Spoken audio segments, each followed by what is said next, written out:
નમસ્કાર મિત્રો, central bank of India CBI દ્વારા મહત્વની જાહેરાત થઈ છે. જે જાહેરાત એપ્રેન્ટિસની ભરતીને લઈને છે. ભરતી કરતી સંસ્થા સેન્ટ્રલ બેંક ઓફ ઇન્ડિયા. જાહેરાત ક્રમાંક રહેશે central bank of India apprentice ભરતી 2024. ખાલી જગ્યાઓ મિત્રો 300 જગ્યાઓ પર આ ભરતી થશે. 300 જગ્યા ઉપર ભરતી થશે તથા પ્રતિ માસ પગાર રહેશે 15,000 રૂપિયા. આ માસિક પગાર રહેશે. સમગ્ર ભારતની ભરતી રહેશે. ઓનલાઈન તમારે અરજી કરવાની રહેશે.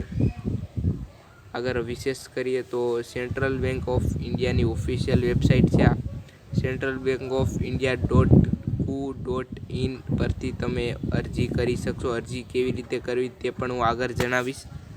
મિત્રો, આવીને આવી માહિતી માટે અમારી ચેનલને સબસ્ક્રાઈબ કરવાનું ભૂલતા નહીં. મિત્રો, 6 જૂનના રોજ અરજી કરવાનું શરૂ થઈ ગયું છે. 17 જૂને મિત્રો બંધ થઈ જશે, એટલે છેલ્લી તારીખ 17 જૂન છે. જલ્દી જઈને અરજી કરી લેજો. 23 જૂનના રોજ પરીક્ષાનું પણ આયોજન છે. મિત્રો, પરીક્ષાની તારીખ પણ જાહેર થઈ છે 23 જૂન. સેન્ટ્રલ બેંક ઓફ ઇન્ડિયા એપ્રેન્ટિસની અરજી ફી રહેશે.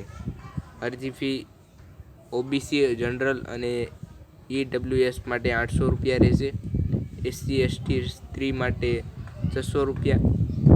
PWD માટે 400 રૂપિયા. ફીની ચૂકવણીનું મોડ રહેશે ઓનલાઈન જ તમારે ફીની ચૂકવણી કરવાની રહેશે. વય મર્યાદા રહેશે 20 થી 28 વર્ષ. અમુક છૂટછાટ પણ આપવામાં આવશે. CBI રિક્વાયરમેન્ટ છે central bank of India. 300 vacancies છે. 300 વેકેન્સીઝ તથા સ્નાતક ગ્રેજ્યુએટ હોવું જરૂરી છે. મિત્રો, આ ભરતીની લાયકાત છે. આ ગ્રેજ્યુએટ તમે સ્નાતક હોય તો જ ભરતીમાં તમે ફોર્મ ભરી શકશો. કેવી રીતે અરજી કરવી તેની પણ વાત કરી લઈએ. સૌપ્રથમ સત્તાવાર વેબસાઇટ પર જઈ ફોર્મ ભરો. જરૂરી દસ્તાવેજ અપલોડ કરો. ફી ચૂકવો અને અરજી પત્રકની પ્રિન્ટ કાઢો. માત્ર આટલી પ્રક્રિયાથી તમે અરજી કરી શકશો. મહત્વપૂર્ણ તારીખોની વાત પણ થઈ ગઈ છે આગળ.